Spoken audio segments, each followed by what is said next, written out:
is going to be the toughest fight of his career. Sharp, relax. The most embarrassing fight of his career. Chair across your face. Yeah, I think he's about to cry. I'm definitely up for fighting. There's a lot of names in the division, for sure. But at the same time, look at what this creates as well. I'm a fighter and I understand that economics of business as well. And this does good business. Are you really going to do this? Absolutely. Are we going to do this? For a record payday? To go in and spark Jake Paul before we start the serious stuff in 2026?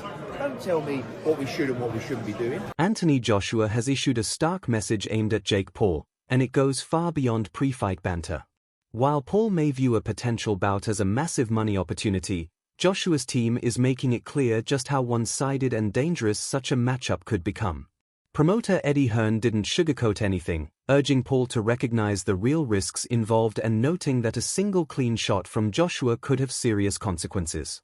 Former professional fighter Moses Atama echoed the warning, stressing that stepping into the ring with Joshua isn't just ambitious, it could come with genuine injury threats. And Anthony Joshua should not get in the way of Fury and Joshua. Really, in my view, it's an absolute joke. It shouldn't be sanctioned. I really don't believe it should be sanctioned. I have a sneaking suspicion that it would be a very big fight. But the biggest thing is us rubbernecking to actually see if they do get to the point where they step in the ring together. Because Jake Paul's an area-level fighter, a British area-level fighter, and Anthony Joshua is still a killer and a live heavyweight. That should not be sanctioned anywhere in the world, in my view. It's dangerous, mate. Very dangerous. It brings the sport into disrepute. The people that are talking about organising that, they should have a real hard look at themselves. But even Eddie Hearn's kind of teasing he doesn't like it, but you can see the glimpse of dollars. There's no price. There is no price. There shouldn't be. There's absolutely no price on the planet in order to make. Jake Paul facing Anthony Joshua would be far more than a bold career move. Many analysts see it as a serious threat to Paul's safety.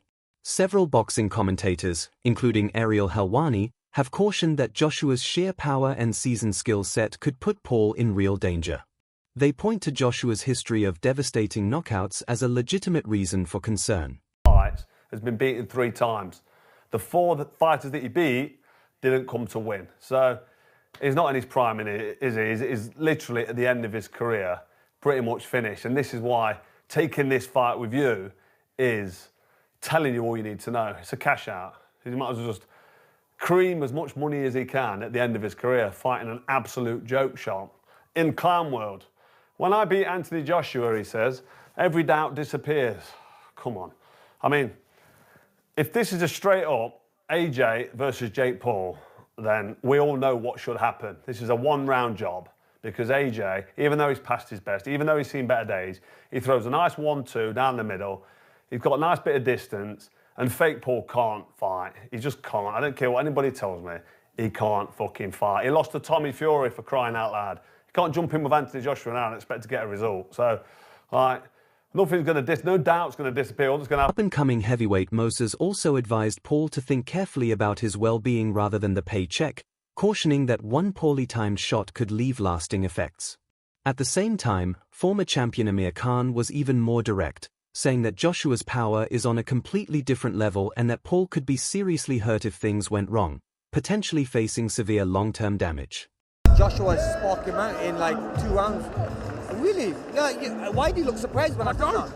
I'm not disagreeing with you. I'm just saying. Come on, bro. You're fighting like one of the best heavyweight fighters in the world against a YouTuber. Like, come on. Like, respect the sport of boxing. And if AJ has to go in there and show these influencers that, listen, you can't fuck about with boxing. You know what I mean? Someone's going to get hurt badly. And this could be one of the first fights where a fighter gets hurt badly because if you look at the size difference and the power difference, I mean, bro, there could be brain damages going on there. I mean, AJ could hurt him badly, you know. Well, when you look at Francis Ngannou, who's one of the most fearsome combat stars there is. I know it's MMA, but we saw what AJ did to Ngannou. So, and that's why you don't look.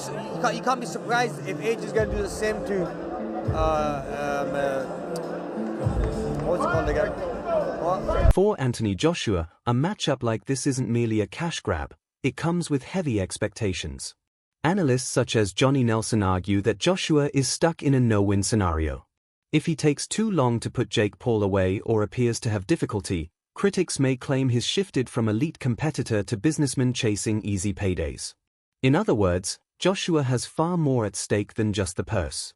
I do believe it because AJ is involved, and I think AJ would struggle to. He's going to take enough flack over this, but again, it's money talk. So I think AJ will struggle because it's an Owen situation. If he goes in there, Jake Paul lasted the distance. What does he tell you about AJ? Apart from he's just earned an extra 50 million quid. If he goes there and struggles with Jake Paul, then what do you say about AJ? Your heydays are well and truly over. If he goes in there and knocks him out, then I'll say that's to be expected. So the glory, there's probably not much glory in it, apart from the haters of Jake Paul to say, right, I've got rid of this kid. I think it's very brave of Jake Paul. So now the problem child has got us to believe this fight's actually happening. So now you've got our attention. So now you've got to back up the boast.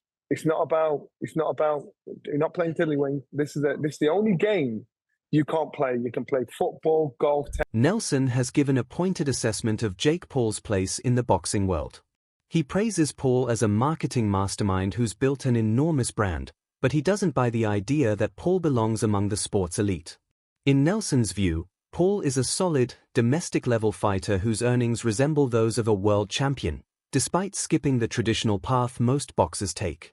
Paul didn't spend his childhood in gyms or rise through amateur circuits. He grew his fame online and then brought that audience into boxing. Nelson acknowledges that Paul has brilliantly capitalized on the sport, but when it comes to facing top-tier, highly skilled opposition, he still questions Paul's true standing. Daniel Dubois, he's going to be 35 years of age. It's crazy what I'm about to ask you, but can Jake Paul really beat Anthony Joshua? All right, listen, I give all credit. Everyone knows that. They get mad at me that I give too much credit to Paul. Why? He's done a hell of a job to put himself in this position. He sold himself. He sold his dream. He took his dream. He took his idea.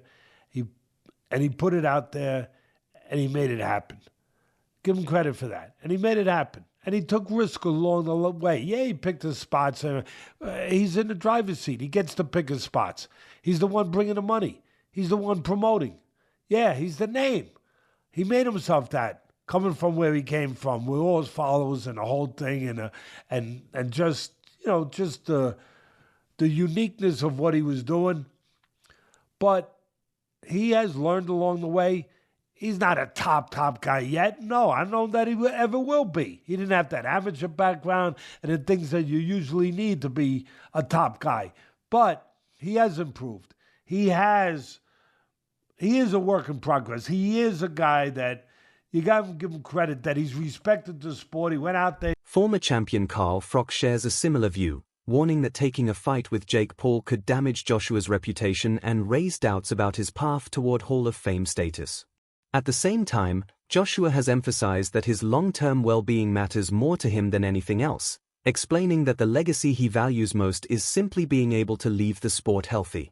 Burner's lit, like I've said. He's cashing out. And fair play to him, he's cashing out. But to what detriment to his legacy? A lot, really. Because if this is going to be his last fight, fighting this clown show, I mean, it's not ideal, is it? It's no ideal way to go out. But people would argue, well, he's just taking the money and running. So you can't really argue with that. So that's it for another episode of Froch on Fighting. I had to get my opinion out there because I know you've all been waiting for it. It's a shame, really. I'd like to see Anthony Joshua, actually, even though I don't believe he can do it. But when Eddie Hearn tells us that AJ is going to become a 3-time world champ, it'd be nice to see the rebuilding process and get back behind him. 1 or 2 easy fights and then go for a world title. And this could be one of the 2 easy fights. But I just think if you're going to jump in with fake Paul at this level, which is like I say, arguably a massive mismatch, it's no way to step towards or climb a ladder to get towards that world title. So this, for me, tells me that Anthony Joshua knows he's finished at any sort of elite level or world level. He won't be trying to go down a world title level anymore. This is just a cash out. So good luck to him, fair play to him, but hopefully when he's finished this fight, he'll be honest with us and say, listen, I've milked it, I've creamed it, I've had an unbelievable touch at the end of my career. I mean, he's already had an outrageous touch, hasn't he, with the involvement of Saudi Arabia. and now he's just creaming it at the end. He's got fake Paul, which is massive. Great for AJ, fair play to him. Anybody would do the same at the end of the career he's had. You know, he's not an elite heavyweight, is he? He's never going to come back and become a... Jake Paul, however, remains adamant that he can defeat Anthony Joshua. He argues that Joshua has shown noticeable weaknesses in recent outings, and he hasn't hesitated to call them out publicly. On his podcast, Paul claimed that Joshua lacks durability, isn't particularly skilled, and looks rigid in the ring. He points to Joshua's knockout loss to Daniel Dubois as proof that AJ's chin and resilience are fading, making this the ideal time to challenge him. Paul insists that his unconventional approach, rising confidence, and current momentum give him a legitimate chance in a matchup most observers consider dangerously lopsided. Why is Jake Paul doing this? Well, I think it's because he genuinely believes there is a chance he can win this. I think he's calculated everything about Anthony Joshua's circumstances and he's gone, yeah, I actually think I can do this. I can leapfrog so many years of having to build and go through the ranks and do all that stuff by beating a shop-worn Anthony Joshua. And what are the factors in Jake Paul believing this? Well, it would be firstly that AJ received a loss in his most recent fight. Anthony Joshua's not been in the ring since September 2024, so over a year by the time him and Jake Paul get in the ring together. It will have been around 15 months. It was the manner of Joshua's loss where he looked terrible. He looked like a fighter that was well past his best. His timing wasn't there. He even looked a little bit chinny, dare I say. I mean, I still think he's got a good chin. The shot he took from Dubois was absolutely massive and would have knocked down many heavyweights. And he showed decent powers of recovery to get up and struggle through for as long as he did before his over-aggression and miscalculation with the type of shots he was using got him knocked out by Dubois. But if you're deluded enough like Jake Paul, then perhaps you look at that and go, he landed a massive right hand on Joshua's chin. Why can't I do the same? I believe myself to be a very big puncher. And it's that old saying, isn't it? You know, you shoot for the stars, you might at least land on the moon. And I think that's kind of why Jake Paul's maybe got to where he is in life, because he does have too much self-confidence. He does believe in himself. Well, on this... Jake Paul insists this is the fight that will silence every critic who's accused him of choosing undersized or past their prime opponents.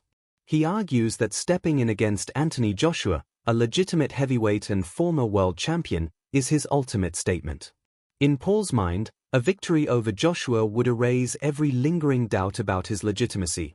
As he puts it, once he beats Joshua, no one will be able to deny him anymore. Said, fight a real boxer. They said, fight someone your size. They said, fight a world champion. We looked at a long list of supposed... Teddy Atlas has taken a cautiously curious stance on the potential showdown between Jake Paul and Anthony Joshua.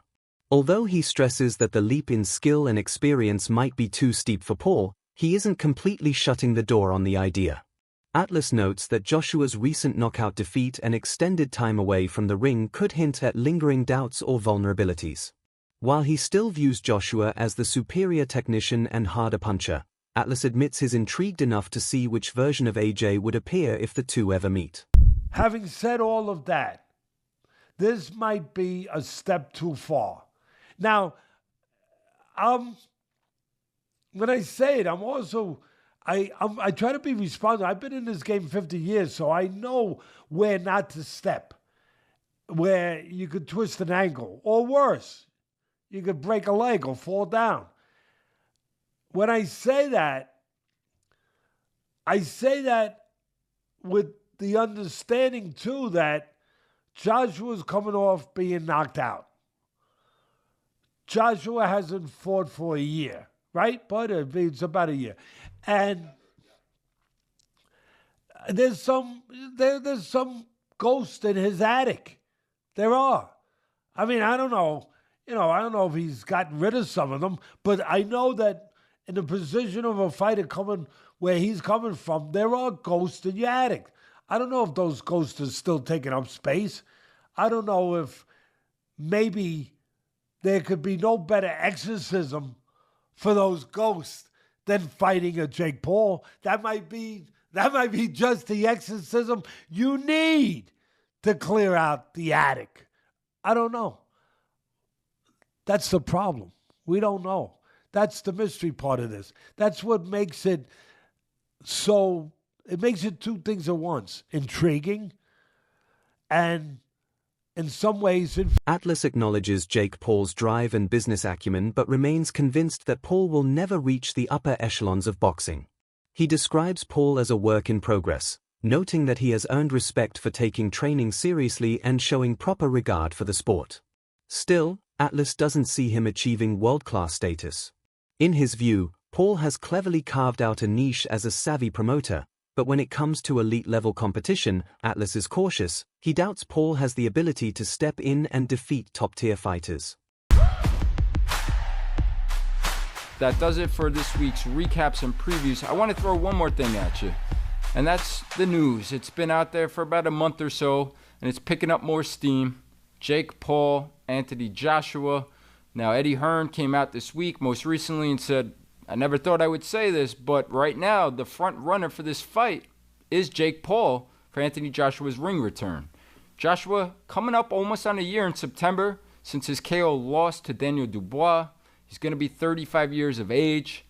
It's crazy what I'm about to ask you, but can Jake Paul really beat Anthony Joshua?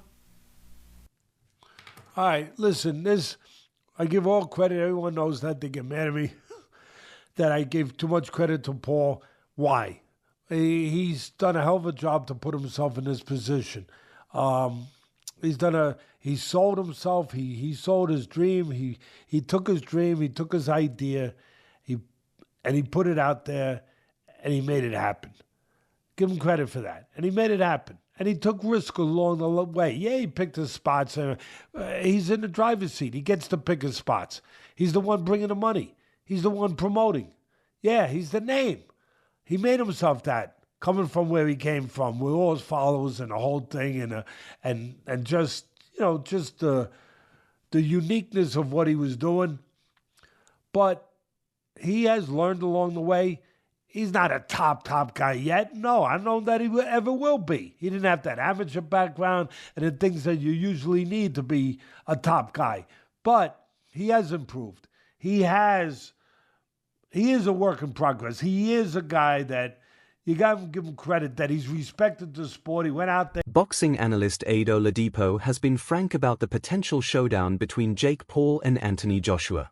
He believes that if the fight happens, Joshua could finish it quickly. In a recent interview, Oladipo argued that Paul's confidence doesn't match the real danger of facing a former heavyweight champion, even suggesting that AJ could score a knockout within the first 30 seconds. While he commends Paul for having the courage to challenge a much larger, more experienced opponent, Oladipo clearly favors Joshua's skill and power to control the fight. On the financial side, Jake Paul has dropped a jaw-dropping estimate, claiming the bout could be worth roughly $267 million. Though reports suggest both fighters might earn around $92 million each, Paul's statement hints that the total revenue, including streaming rights, pay-per-view, and other deals, could push the figure even higher. If true, this matchup would not only be a monumental sporting event but also one of the richest bouts in boxing history. Head AJ versus Jake Paul. Jab. AJ. Defense. AJ. Chin. AJ. Footwork. AJ. Boxing IQ. AJ. Personality. A heavy loss to Anthony Joshua could seriously damage Jake Paul's drawing power. At the moment, Paul is one of the few crossover fighters capable of guaranteeing huge pay-per-view numbers thanks to his massive social media following. But a decisive defeat to a legitimate heavyweight like AJ would give critics plenty of ammunition, reinforcing claims that Paul lacks durability, isn't elite, and can't compete with top-tier pros. Even his celebrity appeal could diminish, as casual fans may lose interest if they see him as merely a YouTuber testing the boxing waters. Promoter Eddie Hearn has even cautioned that a bad outcome could spell the end for Paul's boxing brand. Ultimately, the proposed showdown between Jake Paul and Anthony Joshua is far more than just a spectacle. It's a high-stakes gamble on multiple levels. For Paul, it's a chance to prove he belongs in serious boxing. For Joshua, it appears largely financial, with promoters suggesting he could secure his biggest payday yet. But missteps could harm his reputation, while for Paul, the risks are both physical and professional. Critics emphasize the vast gaps in experience, size, and power, warning of serious health risks. While the fight promises enormous attention and record-setting profits, many in the boxing world see it as a dangerous clash motivated more by money than sporting merit. Take Jake Paul that serious. He can't really box. He can have a little fight, he can have a swing. He swings away, stands up straight, and he throws punches, but it's not professional boxing. Because when I watch him box, he's just so much wrong. It's just everything's wrong. It's so bad. He's got leaky defence. He telegraphs his punches. Like, you put him in with someone his own size, who's a professional, and it's a mismatch. And you'll see that if he ends up fighting somebody. Tommy Fury, bless him, he's a pro boxer, but he's inexperienced. He's got no amateur pedigree. He's a raw novice, or maybe just above the raw novice. I was saying earlier, where would I put him in terms of levels? He'd do well to win a British title. He's at that sort of level. And then from British title to world level, it's like different worlds. It's like totally. What's your take on this? Is Jake Paul risking everything by stepping into a fight with Anthony Joshua?